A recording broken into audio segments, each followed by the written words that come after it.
Monty Rulli with Community Initiatives, and really glad to have all of you show up for this another partner learning session.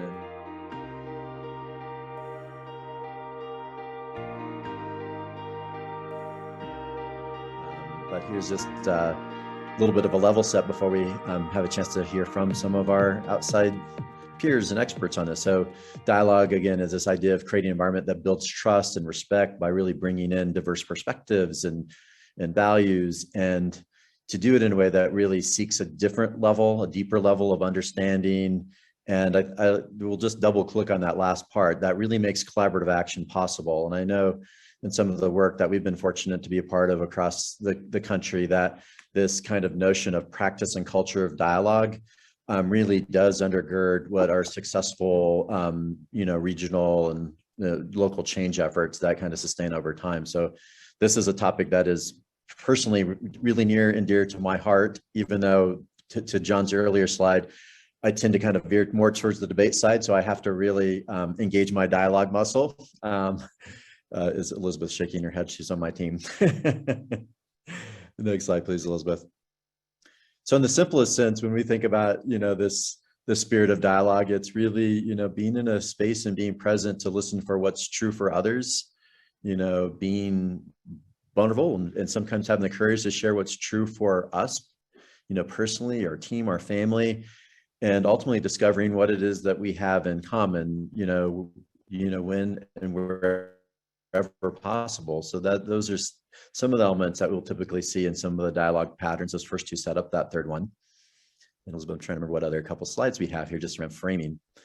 Yeah, these are just some other pretty standard, in some ways, what I think folks would say that over the course of many years, decades, some might say centuries, are kind of the muscles and behaviors of dialogue. And one of those is suspending judgment. It's not suspending our ability to make sense, but kind of holding some space before we kind of too quickly come to conclusions, which is not always easy, and really demonstrating, the respect for hearing where others are coming from. And I think that's very closely to kind of erasing hierarchy. I have to say, I just got off a phone call right before this one where there was a really strong sense of hierarchy, and the people were very reluctant to speak up in this meeting because, we do. And so when we are really intentional about hierarchy, and I think in this North Central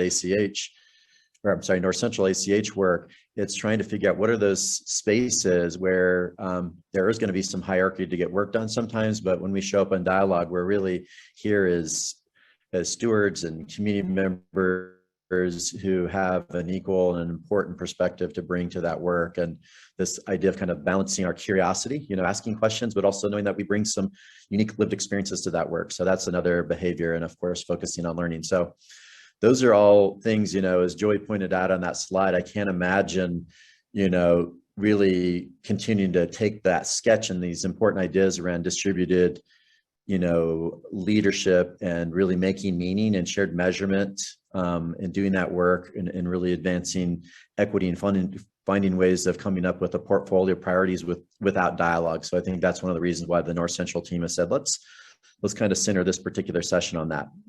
And on that note, this is a quote that we often like: dialogue, come as you are, but don't leave as you come. You probably heard some variation of this quote. This was outside of a little bit of a little church. So that's when we know we're in dialogue, and hopefully people feel included, a sense of belonging here in this space. And so we're going to hear from some outside folks that have some expertise. And then that's going to set us up for you to certainly if you have any questions or thoughts or comments based on what they said, we'll have a little space for that. And then we're going to actually get a chance to practice some dialogue. But let me do a light introduction of folks that are going to be on the team with us. So we have Kelly Berman, who's going to be with us from Cortico. And so maybe you can put this in, I think, presenter mode if you all like to, or speaker view when they come on. But otherwise, Alex, maybe you can just wait for a moment so people can situate if they have you in the gallery. And then we have Katie Evans, who is with Rethink Health and does a lot of their portfolio and stewardship work. And then we have Urshad Molla, who is with us from Living Room Conversations, and I think in the middle of finals at The Ohio State University. So really grateful to have each of you here with us. And I wanted to just maybe start off and ask each of you to maybe just share a little bit about kind of what brings you into the space of community engagement, of dialogue. So maybe you could just give us a little bit of kind of who you are and how you got into this work. And I'm going to actually just start maybe with Alex at Cortico. Maybe you could just take a few minutes to share with us specifically this really unique technology that Cortico has and the practice of dialogue of really what does it look like to bring underheard voices into our democracy and into our community work. So Alex, I'm going to pass it to you. Excellent. Thank you, Monty. So nice to meet you all. Totally fine to keep me in your gallery view. I'm just thrilled to be here. My name is Alex Kelly Berman, and I'm the Senior Director of Partnerships, is my formal title at Cortico, a nonprofit that is based in Cambridge, Massachusetts. We work in cooperation with MIT Center for Constructive Media. Before I tell you a little bit about Cortico, though, I just want to kind of go back to how I got started in this space. I got my start really at StoryCorps back in the day, many years ago. In my early 20s, I was a facilitator with their mobile team, going around the country with their Airstream trailer and connecting with people throughout the country to bring them together in two-person conversations, interviews that introduce the oral history method. So open questions that invite people to share from personal experience. I think that every other piece of my career after that has followed the trend of introducing people to a microphone, sometimes for the first time ever, to share the experience that perhaps they've shared many, many times at the dinner table or with strangers or to whoever will listen. But now they have a microphone in front of them, and it becomes that much more meaningful to be able to share in that way and to know that their experience is going to travel and perhaps create, powerful change and impact in some way. So when I first started working for Cortico, up until now, I've been there for about 2.5 years, it really just resonated, everything about our mission to, elevate underheard voices to the center of a stronger public dialogue. And when I say underheard voices, I was actually just reflecting on this before this conversation. I don't mean undershared voices. So, we all know that people are talking, but they're just not being listened to, or kind of like actively what they're sharing is being amplified. That's not necessarily happening. So people are talking, but they're not feeling heard. So I just want to kind of create that distinction.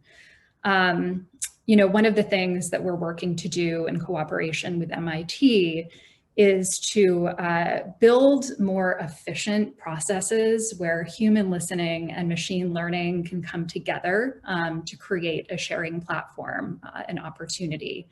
We also recognize that small group dialogues are happening all of the time, everywhere. But how are they being recorded?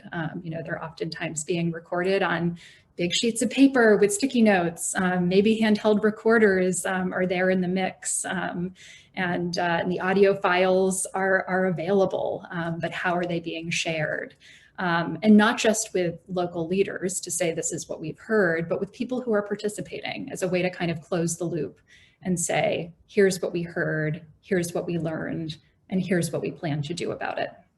So we introduced the Local Voices Network platform several years ago in a pilot in Madison, Wisconsin, have since introduced it to partners throughout the United States and now the world. We're working with our first global partner, JA Worldwide, very, very recently.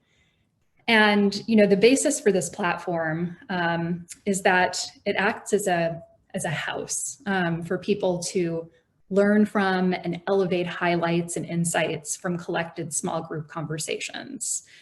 Small group conversations rooted in personal experience sharing, led by participants, oftentimes facilitated, definitely recorded, keyword. Beyond the LVN platform, there's this really interesting space that Monty, when I heard you say shared measurement, shared assessment, makes me think of something that we're starting to explore around engaged sense-making practices. So, how can you use these full-length transcripts and these AI-powered tools and insights on the LVN platform to then add a layer of human-led sense-making and analysis work that happens from the bottom up, that community members are, engaged in some way.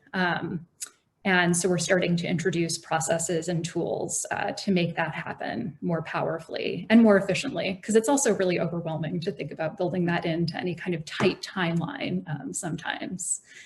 The other thing that I'll just mention, organizations come to work with us at a moment when they've tried many different forms of engaged community input processes. So this work is being done, it's being done beautifully, but again, it's just not necessarily being recorded. So we work with nonprofits that are looking to invite community members to weigh in on strategic planning efforts. JA Worldwide, the organization that I mentioned, I think that they're the second largest global nonprofit. Don't quote me on that, but they work with youth from around the world.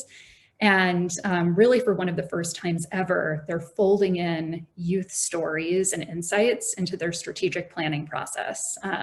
So it's this exciting, many hands on deck process where they've even identified a new leadership position for the youth involved. They're calling them youth advisors. And wearing their youth advisor hat, they're sharing their experience. And it's being validated through this process in an incredible way. We work with a lot of government agencies too, and Elizabeth, if you want to bring up the report from the Police and Fire Commission, one example that I'll just share here quickly is our work with the Police and Fire Commission in Madison, Wisconsin. They were about to name a new police chief, and a lot of eyes in the community were on this process, this hiring process. It came at a really tense and important time in the city, and they couldn't just name anyone for this role. They didn't want to rush it, so they invited community feedback and input on what this hiring process and what this hire should look like. And so we collected many conversations and ended up analyzing 53 conversations in this report, a thematic report that's based on specific moments in these conversations from the experiences that people shared. And then, as you can see, interview questions were identified for this police chief hiring process that were actually asked in the interviews leading up to the hire. So clear way to then tell the public who participated, here's what we heard, here's what we did about it, here's how it created real impact. So I'm gonna stop there. I have no sense of how long I talked, but I'm looking forward to hearing from the other panelists and really grateful to be here. Thank you. Alex, that was perfect. And yeah, thank you for going first and modeling. And I know I experienced Cortico and the Local Voices Network for the first time in Wisconsin as well, a more rural area. And frankly, at first was a little suspicious of the use of technology and whether that would be intrusive. I was really blown away by the capacity of really elevating different perspectives. And another thing I think is really interesting, and when I first was introduced to your team, is this idea that in some ways social media and technology has in some ways undermined our capacity for respectful dialogue. And you all have started to find some really interesting ways to have technology actually combat that and use it, the strength of technology. So we'll look forward to kind of bringing that back. And just as a plant a seed, hoping that you all, if you have questions or comments, put them in the chat, but you're going to have a chance after we hear from each of the panelists to kind of share your ideas or ask more questions. So Irshad, thank you for being with us. Would love to hear you kind of share a little bit about your experience as a young leader and how you got into this work and living room conversations and what it looks like to bridge across differences, which I think is a real value and expertise that you bring. Thank you. So my name is Irshad Molla. I am like Monty said, a student at The Ohio State University. So basically, I work with living room conversations. I am the youth council leader. But even before that, when I was in high school, I loved doing civic work. Like public speaking was my favorite thing ever. And one thing I realized was the lack of student voice in school. You're always being talked to. Like if I ever brought up politics in school, teachers would be like, "Stop! Like this is not your place to talk." And I think that's what causes all these like problems when you grow up, because kids don't know how to handle differences. So they grow up into adults. And once you hear someone say something you don't agree with, you just start punching each other and you don't know how to talk to each other. And I've just seen that repeated problem. So that was something that I was passionate about solving. And so living room conversation kind of helps with that. So we do small group conversations. So our model is with 4 to 7 people, and you kind of like, you can be the host, you can call in people who you'd like. And we have a bunch of guides that tell you how to do it. So we have agreements, and then we have 3 different rounds, and it's a lot of fun at the end of the day. So I'm focused more on the youth, but we do have a lot of different topics. So we do intergenerational, we do like nationally, you get to bring different people in. So it's just being able to talk to each other across different, like you don't get this chance, and we're always stuck in echo chambers. So it's being able to break down echo chambers and talk to different people. So that's kind of the idea. And we're talking about eliminating hierarchy. So like I said, we're always being talked to. Even if you're not a student, if you're an adult and you don't have like a leadership position, you're still always being talked to. So our model is to be able to give everyone the same voice. Everyone's at the table. Everyone has the same amount of time to talk. Everyone's stories are being shared. So it's being able to value everyone that's there in their time. So that's kind of the main concept, but we'll get into that as we continue with the panel. So Irshad, I'm curious, if you would mind sharing a little bit. I see the link in there around living room conversation. There's these other platforms. What to you is kind of the secret sauce, if you were going to explain, if people haven't seen it, a typical living room conversation piece is, and is there a facilitator? What kind of makes it unique? And I'd be curious, which topic or two you have found most engaging for you personally. Yeah. So what's fun is how independent it is, because you don't have to have someone that's like guiding it. If you want to do it, you can jump on the website. It's very like the steps are laid out, so it's super simple and easy to follow, which I really like. So I've been able to do it with just my friends, like on a Zoom call. And one of my favorites, it's probably the best conversation I've had in my life, but it was a intergenerational one. So we were 6 people, and the oldest person there was 71. I don't know how she knew how to use Zoom, but she did, and it was very impressive.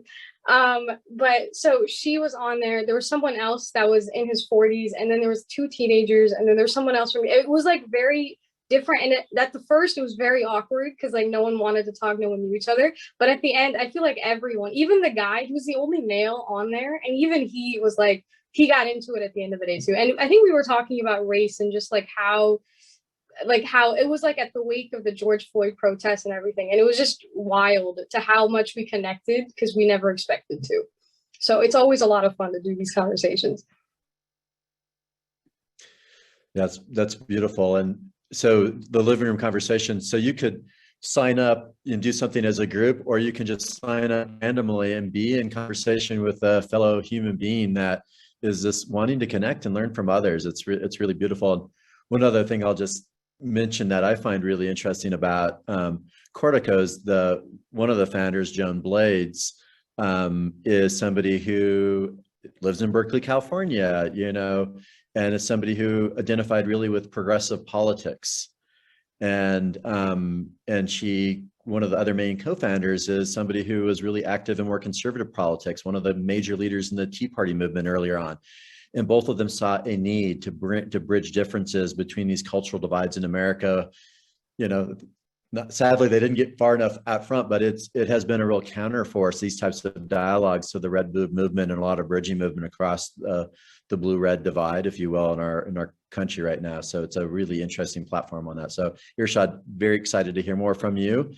And Katie, want to come back to you. You know, your team's doing amazing work around the country. Some of the folks have obviously been introduced to what the work of Rethink Health is. I know you personally have a lot of experience in using dialogue with change processes, in particular as it relates to what is the practice of this within a stewardship framework. Yeah, thank you, Monty. And thank you, Alex and Irshad. I follow both what Cortico is doing and what Living Room Conversations is doing. So it's just a joy to be here with both of you and with everybody else as well. So as Monty said, I'm Katie Evans. I'm an associate director at the Ripple Foundation. The Ripple Foundation has two initiatives, which I will explain a little bit. My guess is the one you all are more familiar with is Rethink Health, which does a lot of work around the country with multi-sector groups and focuses really strongly on this concept of stewardship. The Ripple Foundation as a whole is a nonprofit operating foundation. We have headquarters in New Jersey, but I, like Alex, am based just outside of Cambridge, Massachusetts, where we also have an office. And the work that Ripple does is really around this concept of stewardship. So we think of stewards as people who, or organizations or institutions who take responsibility for working together to transform the health and well-being of those in their communities so that everybody is able to thrive. And I think stewardship is both a simple concept and a really complex one, the more you dig into what it actually means to operate this way. So I think of stewardship as a kind of calling to be in a different kind of relationship with each other, one that is built on trust, that is more sustainable, that is grounded in shared aspirations for what we hope our futures will look like, and one that also includes shared accountability and the acknowledgement, which I think we've all felt over the last several years in particular, that our fates are intertwined and we don't actually get to succeed or thrive independent of others in our communities and in the places that we live. So Ripple's work is national, but it's also place-based. That means we work with groups like you who have a real place-based orientation and are trying to make a difference in the places where you live and work, but we do that work all across the country, most of it through Rethink Health. And actually, which Elizabeth, I think you might be sharing, a lot of the work we've been doing over the last couple of years has been with philanthropy, thinking about how philanthropic practice needs to change, but also deeply in healthcare, with many different kinds of institutions that work in the healthcare sector, and colleagues of mine in collaboration with community initiatives and with others across the country have been putting together this healthcare stewardship guide, which I think Elizabeth will share in the chat. And that is really an attempt to articulate what we think practices of stewardship look like in a healthcare context, and is really grounded in this concept of dialogue. So thinking about how we learn together, how we adapt together in an uncertain world, what it means for us to connect across difference and to build the infrastructure to be able to do that well, what sharing power looks like, and other things as well. So I think that's probably a really helpful resource.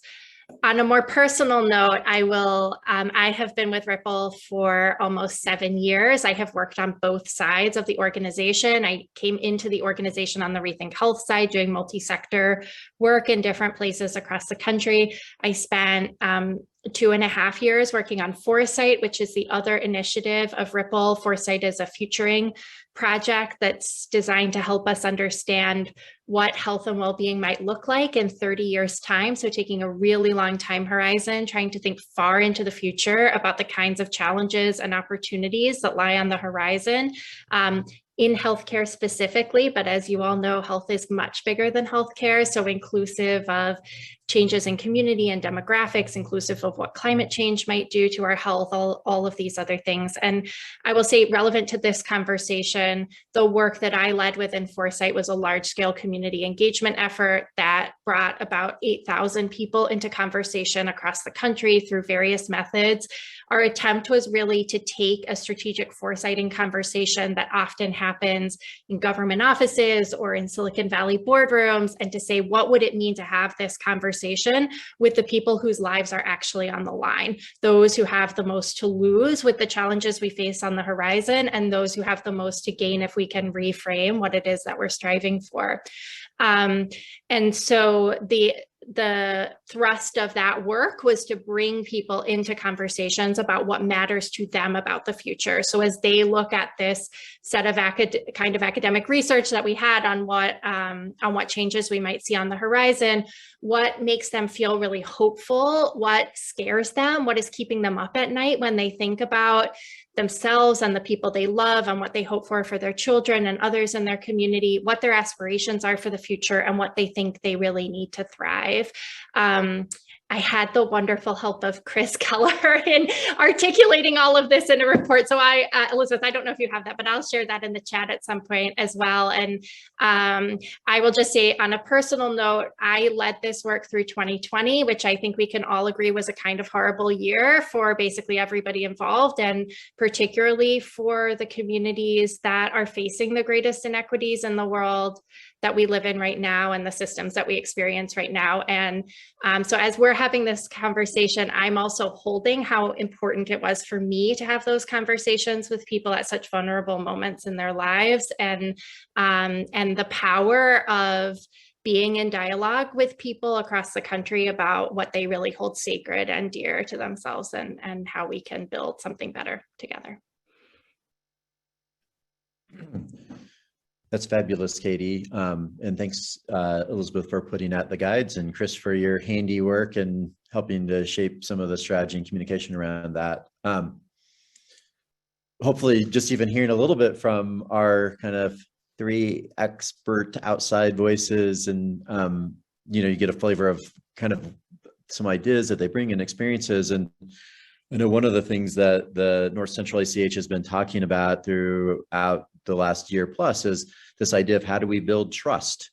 This whole idea of, we can only move forward in a distributed network as a collaborative at the speed of trust. These things that we hear, again, easier said than done. And you all had some pieces, I think, in almost every one of your comments around building trust, and particularly around trust with people who aren't always included, that have the most, Katie, as you point, that may be shouldering some of the greatest burdens of inequity, that also may have some of the greatest insights. So wondering, just opening it up to you all, what are some ways specifically that you all are kind of overcoming those barriers to trust and kind of deeper engagement with people who don't always feel comfortable being included? And yeah, your examples and strategies would be very welcome. So I'll just throw that up, boomerang that to all three of you.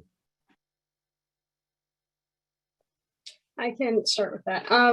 So before we start conversations, I usually tell people this, especially people that are hesitant in talking to each other. And it's this concept of knowing versus understanding. So the root word of knowing is very static, and it just means distinguishing right from wrong. Like either you know it or you don't. And understanding is a very dynamic word, and it means to perceive and grasp. And it's this never-ending process.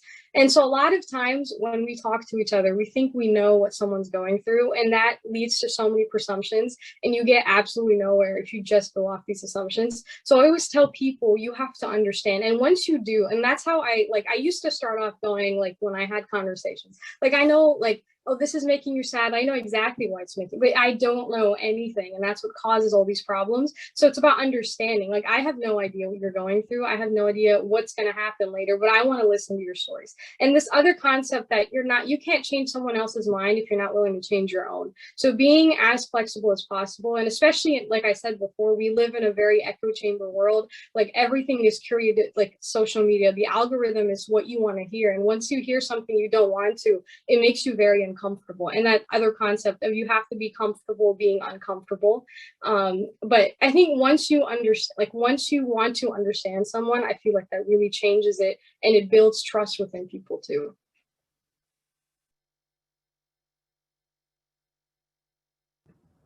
Yeah, I just so much of all that you just shared, there are echoes of it in the conversation guides that we develop with partners at Cortico, for sure. I love that distinction between knowing and understanding. I wrote it down. I'm gonna definitely absorb it and use it.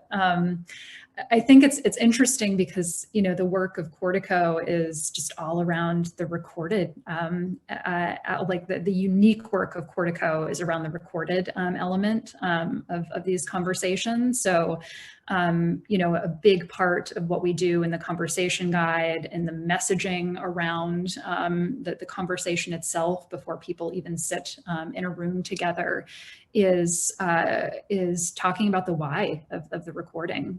I think that people often come to the projects that we work on after having been a part of other community input projects, community engagement projects, and having not felt listened to. We work with many of the usual voices as well as the people who didn't even get to the point of being the usual voice in a process. And so I think that there's just there's both fatigue and distrust. Fatigue from people who have been part of so many of these community conversations and just don't feel like they're moving the needle in any significant way and don't feel like they're being looped back with. And then distrust from people who haven't even entered the space or the process to begin with, because they just don't see it happening for any of the people who they know who have participated. So, I think that one of the things that we are starting to do recently, and this is actually in a project that we just introduced at a high school in Maine. Irshad, I would love to talk about your ideas around hosting dialogues in high schools, because this is something that we're just starting to dip our toes into. But one of the ways that we've been able to build trust with this group of students around the recording is by giving them control of how it gets shared and who it gets shared with. So rather than, saying in a bit of an extractive kind of way, we're going to share all of these conversations with your school administration and it's going to, create some real observable change. We're putting the power in the hands of the student leaders who are hosting and participating in these conversations and saying, you control who accesses these conversations. You control who's able to hear the highlights that you identify that you want to be shared out. And in that way, it makes the recording less of a kind of a final decision. There's process after the moment of conversation. And there's also more of a participatory approach to all that comes next with how you make sense and share. So that's just one thing we've been experimenting with recently in this way. I love that example, Alex, and the point that you made about this lack of trust and the number of times, particularly folks from more marginalized communities, get asked to engage in processes like this that they feel do not go anywhere and where they do not feel listened to, I think is a huge barrier to trying to do this work in this moment. Monty, your question made me think of three things. The first is kind of overarching, and I think it's about understanding, Alex, this is also to your point, why we are doing this in the first place. So what is it that you actually want to know from the community members that you are engaging, and what is it that you are prepared to deliver on?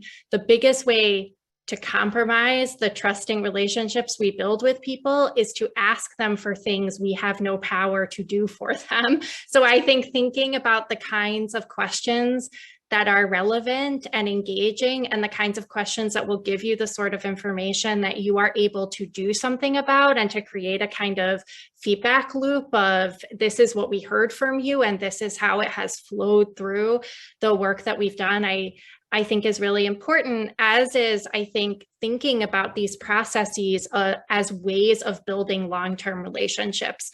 The best and most effective community engagement strategies are those that don't take place in one period of time, but that build the kind of sustainable relationships that mean ultimately the composition of this group looks different because the people you begin to engage now eventually step up into leadership positions. They change the composition of those who sit at the table. So that is a big overarching strategy, but I also want to acknowledge that that still takes time. And even doing that means probably community members will say to you like, yeah, I'm not sure you're going to deliver on that. And I'm not sure that I'm bought in. I think the two maybe smaller but important things that have mattered in my own work and I've seen matter in other places. The first is finding partners who are connected to the communities you want to hear from. I often say that I, led this process of community engagement with 8,000 people across the country. Obviously, I did not personally speak to 8,000 people over the course of 2020. I did that with a team of partners, most of whom, frankly, do not look like me. So being able to build a team of partners who were embedded in the communities we knew we most seriously needed to hear from, that includes communities of color, immigrant communities, people who can have these conversations in language, members of the disability community, youth leading youth conversation, elders leading elder conversations, was fundamental to the success of that strategy. And it meant that I did a lot of work behind the scenes and was often not the person at the front of the room when it came time for the conversation. I think recognizing how you can build those kinds of partnerships in the places where it makes sense for you to show up are important. And then the last thing I will say is, and this has been a hard lesson for me over the course of the last few years, is that this work requires more vulnerability than professionalism. When you ask people, particularly in the health space, to talk to you about their experiences with health and well-being and inequity, you are asking them to share the most vulnerable and intimate experiences of their lives, things that take place in their bodies. And the only way to build trust in those conversations is to show up with a similar kind of vulnerability. So our primary partner in the Foresight resident engagement work, this amazing woman, Marnita Schrodel, who runs an organization called Marnita's Table that is close in some ways to living room conversations. She always used to say, when partners would say, oh, can I come and observe these conversations you're having? She would say, no one likes observers when they're skinny dipping. Like, you take off your clothes and get in the water with us or don't show up. And I love that analogy. I mean, it's a little off color, but it gets to the point, right? No one wants you to put your professional hat on and sit around and listen to people sharing vulnerable experiences. You have to be able to step into the conversation yourself and share something of yourself in these processes. And I actually think they're much more rewarding if we're able to do that. Wow. I see some heads, many heads kind of shaking as all three of you are kind of sharing your experiences. And so again, if you want to chat something in, I'm going to be looping back and see if there's any other kind of comments or questions that you might have. I really love that. Yeah, nobody likes observers skinny dipping if you're not going to get in with them. That's, a powerful metaphor in many ways. One of the things I'm curious about, as we're talking about, there's all this data-driven decision-making. There's a lot of stuff around data and story that has become increasingly popular. Just curious your thoughts. I know this was one of our teed up question. How do we combine, we're talking about shared sense-making and really validate voice in addition to things like hard data and indicators? And what are you learning around how you bring more voices into shared sense making? Because there's some of the work around shared measurement. Obviously, that's one of the pillars here for North Central. Do you have insights around how we bring the best of these different ways of knowing and understanding?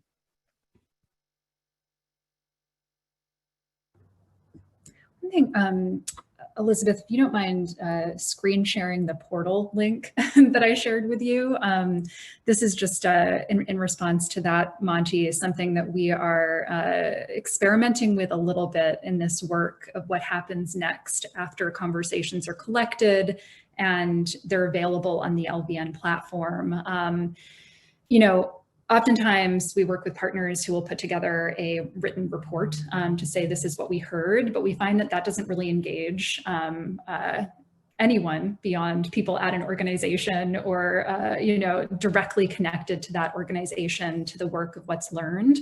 So if you scroll down here, this is a space that we're starting to imagine with partners that engages participants in kind of the insights collected from conversations. So something to share the rigor of the project at the top, specific moments where you can hear people's voices, like actual voices, I think is really key, because we can all look at pie charts and bar graphs and the things that kind of try to summarize all of this qualitative data. But having specific personal universals is really what's going to get this data to stick and keep it relevant for all of us in our own lives as we relate to what's being shared.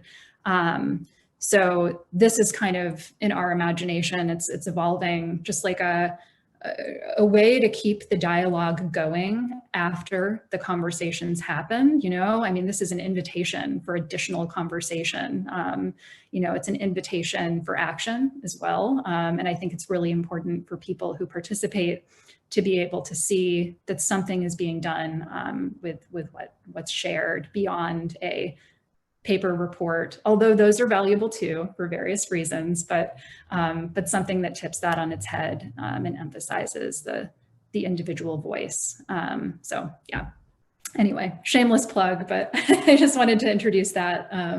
We're kind of recognizing more and more, just to a point that Katie shared earlier, around how the importance of output and like clear articulation of output, especially when you're recording people's voices, rather than saying, sure, this is what might happen, having something tangible like a portal, like a report, like whatever you're planning to do specifically with what you collect, even if you can't make any promises around action and after that impact. So. Yeah, I think that's super important, Alex. This is a really hard question. It's not always easy to bring back in the people that you have engaged in a first round into a second round, and sense-making conversations, I think, can be very inclusive, but they are not always, and the data is not always accessible in quite the same way to everybody whose opinion you want. I will say, I have one example of how we've done this in the past. We did a smaller scale community engagement project with a system that's a little, not the same as Cortico, but a little similar, a kind of inviting folks to share stories in a one-on-one setting. And in that case, we had trained people to go out into the community. This is to my point earlier about making sure you have the right partners, right? So if we were trying to engage folks who were experiencing homelessness, we made sure that we had people embedded in those communities doing these interviews. And one of the things we did after that smaller process was to bring all the interviewers into the sense making with us. So that's not quite the same as bringing the folks who shared their stories into the sense-making conversation, but it did mean, as we looked at the big data, that the people who had heard the intimacy of those stories, who'd been in the room with those people, who probably remembered the things that they had been told, brought a kind of intimacy to the process of making sense of the bigger data set. And I think to the extent that those kinds of things are possible, that we can think about embedding people more closely in our processes, I think that can be quite successful. But it is a huge challenge. The larger the pool of people that you're engaging, the harder it is to bring them back together to make sense of what they told you. So I think it's about kind of finding those leverage points where that's possible. I could just add to that too, Katie. First of all, I would love to hear more about your work involving facilitators in that kind of debrief after a conversation, so you can work with the data that is so top of mind for them and just their experience hosting. We actually introduced recently what we called a facilitator debrief and codebook design session, where we invited facilitators from the JA Worldwide conversations to share these top of mind kind of gut, experiences, the themes that stuck with them from the conversations that they hosted. And that has laid the groundwork for our ability to develop a code book that we're now going to share back with them for additional feedback, almost in the style of like a Google Doc, which it will be a Google Doc for them to add inputs and share their thoughts so that we can iterate together. And the other thing too, just to pick up on another thread that you shared around, maybe it's a different group than the participants who dig into the analysis work. From another kind of life/career, I worked at the New York Public Library and introduced an oral history project there.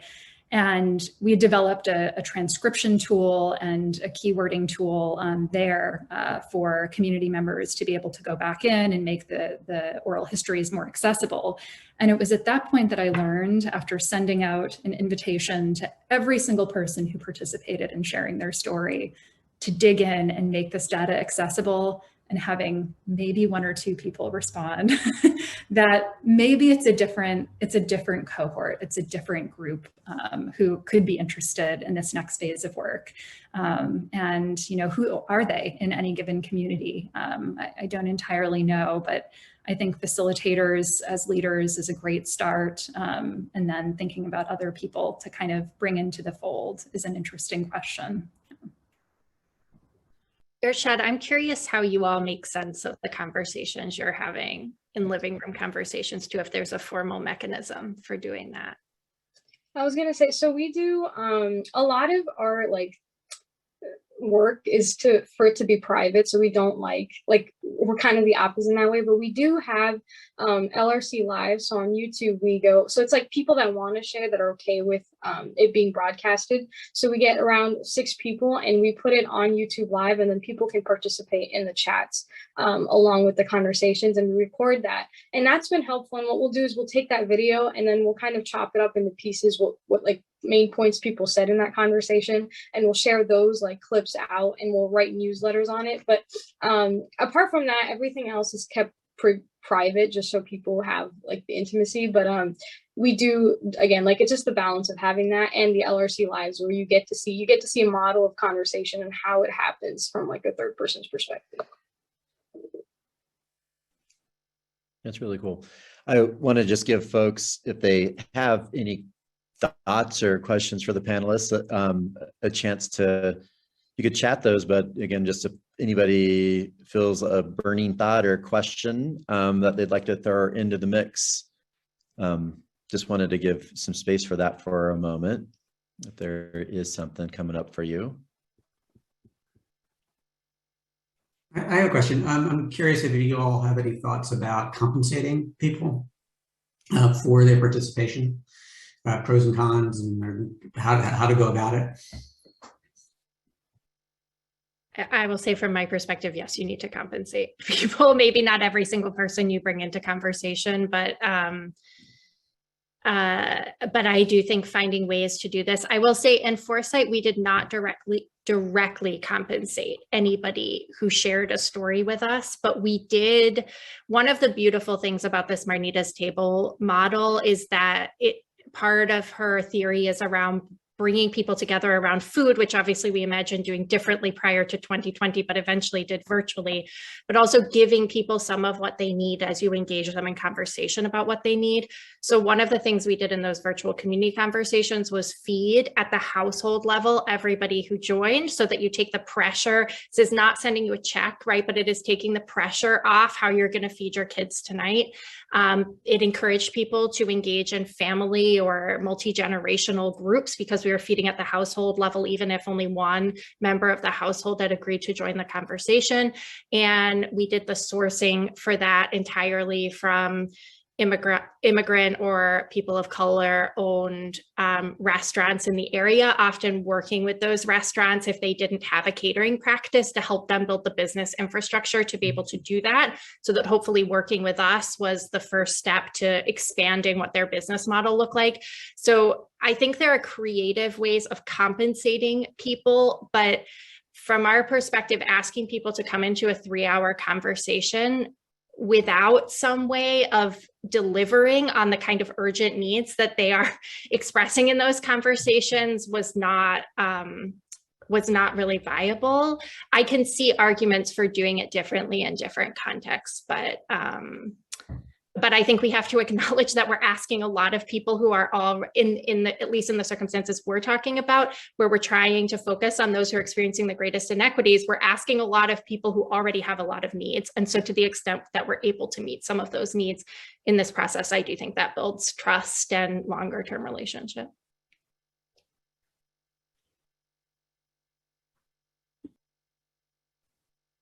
Thanks, Katie. Thanks for the question. If any of you have any insight, how do you encourage dialogue and maintain that trust in like a spirit of collaboration when there's also competition out there, whether it's partners kind of competing against each other, or even when we talk political sides, right? Politics competing against each other. Is there anything you guys have found very valuable or key to making that successful? So I host some conversations in high schools, and it was very interesting to hear. We were talking about like trust in conversations, and he was like a junior in high school, and he said, listen as hard as you speak. And he's like, if people don't, like, what breaks trust is the fact that people don't want to listen to each other, and then they don't want to come back because they just don't feel heard enough, and then you have this competition. So he just said, listen as hard as you speak, like speak as much as you want, but at the same time listen to as hard as you spoke in that conversation. That helps that momentum stay, is what and I thought it was just a very simple way of like looking at it. I really love that. In fact, I actually want to add that to our like standard list of conversation agreements that we introduce in guides as a suggestion for partners. I think that the conversation agreements, honestly, more than anything, kind of help to set that layer of let's see what we can all agree on right from the beginning, and act as a tool, obviously, for the facilitator to kind of go back to and draw from in moments where they can use that as reference. So I don't, it's interesting with Cortico, like we obviously, I would say that our primary aim is not to bridge divides necessarily in our conversations. They're not constructed in that way. Many of the people in the Cortico conversations are people from, the same affinity groups, or kind of, they have like a layer of that, at least like loose affinity in that way. So I'd be very curious to hear what Katie has to say about her work in this area. But I will say that when you record conversations, there are ways to introduce people's voices across affinity groups. And so we do introduce that sometimes, depending on who we're working with, to isolate particular moments or perspectives that certain groups might not have had, exposure to. And so I think that that's really, really been helpful and illuminating to see how that's experienced.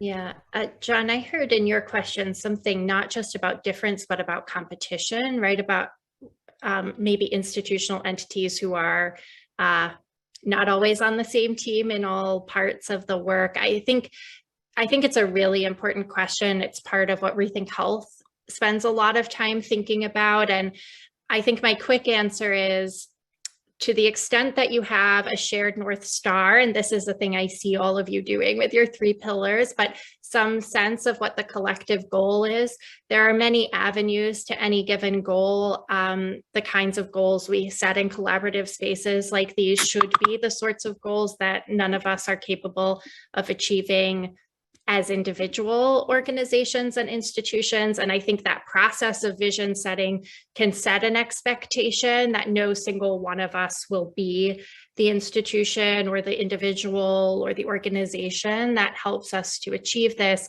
And then the other piece of this that I think is really important is understanding the assets of the group that you have brought together. So Rethink Health has done quite a lot of work with communities in this direction, understanding what are the strengths of each player who comes to the table in a multi-sector environment, who has strong relationships, who in different areas, who has different kinds of capabilities, and being able to understand and collectively leverage who is best positioned to do different pieces of work, with the acknowledgement that it's not everybody all doing the same thing. It is some kind of splicing here. And I really hear that in your pillar around a kind of shared portfolio. I think a shared portfolio is about understanding what each group is able to contribute to this collective work, and in some ways giving each other autonomy to do the pieces that you are each best equipped to do, and grounding the collective work in the shared goal, what all of that adds up to. So that doesn't mean there aren't always disagreements in conversations, but I think in our work with partners, that has been the key to kind of muscling through those disagreements or divergences.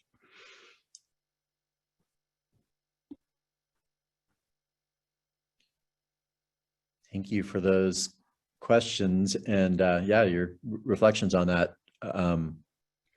What maybe just one final thought from each of you, and you know, this is a network, as you're hearing, that is starting to more intentionally dip its toe and its work into the practice and really build a culture of dialogue and how it does its engagement and how it distributes power, how it does shared meaning making, how it comes up with those priorities. Are there thoughts that you have, knowing that you don't know the North Central team that well, for a network that's really trying to be intentional around building its muscle around this type of dialogue? And any other just kind of final top of mind ideas that you just want to put out there before we kind of pivot to some small group dialogues?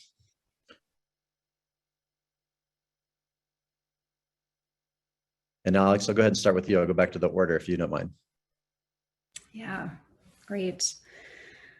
I would say, you know, first of all, I'm just super interested in staying in the loop on all that you're working on. I had never even heard of the kind of phrase distributed leadership before. And now I'm just totally in love with it as a way to describe so much of what we work towards with many of our partners. And just the idea that everyone is an expert. You know, I kind of, when Monty, when you called our panel of experts, I kind of had to like back away. I'm like, I don't know if I'm an expert in this space as much as I'm learning from all of you. So I'm just like totally excited to continue in the spirit of that learning. And I feel like that just like kind of word of learning from all of the experience that I've had with Cortico, you know, treating every single community member as an expert in this work, and really leaning into all that they're able to share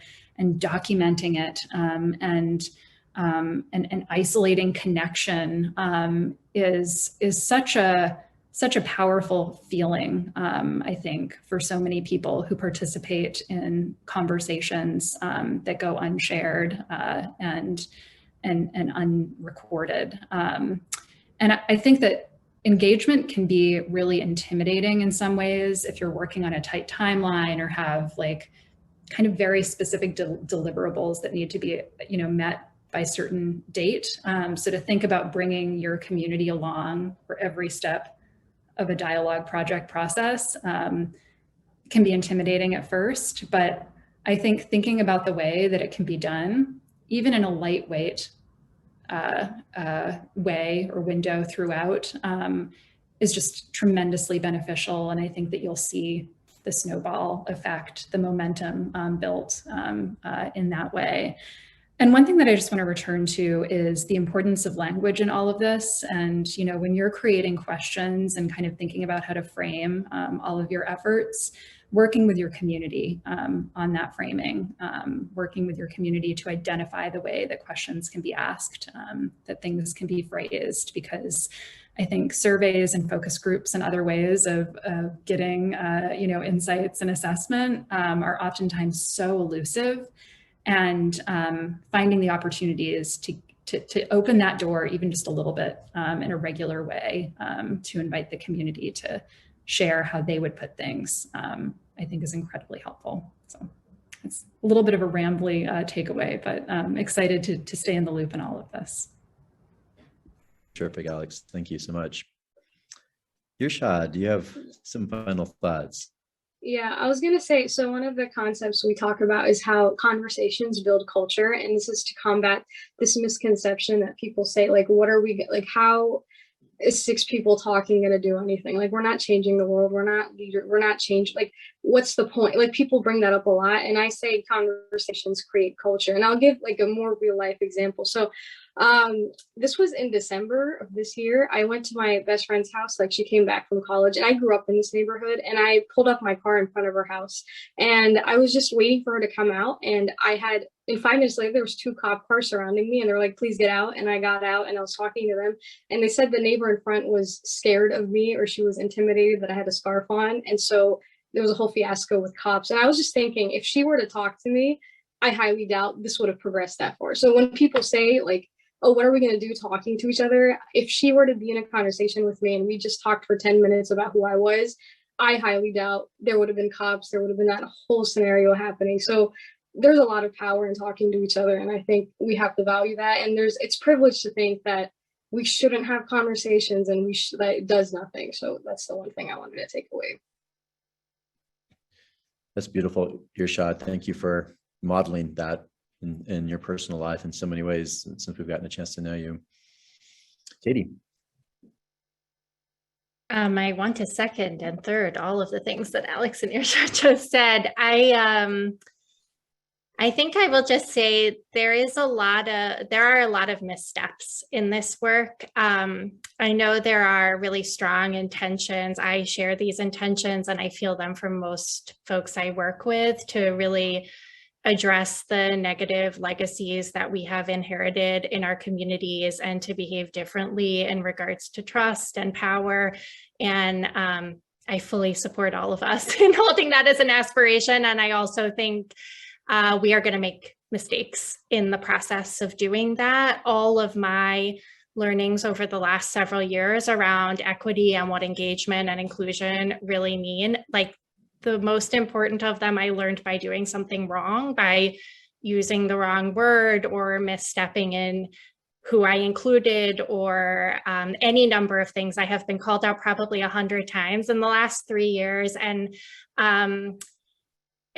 so I just, for all of our sakes, I hope that we just hold this, that the aspiration here is not to behave perfectly. It is to hold dear this value of including people and welcoming them and listening to them. And part of listening to them is learning when we do things that are less inclusive than we had hoped to be. And I have found in the spirit, we started this conversation with trust and relationship building, and I have actually found that my biggest gains in trust and relationship building have been when I've done something wrong or my team has done something wrong and we've been able to own it and to listen to the ways in which that happened and to repair it together. That is the action that really builds the sustainable trust. And so I think we're all holding big aspirations. And I also just want everybody to feel like we're also going to make a lot of mistakes as we try to repair centuries of harm that we have done to each other in our communities.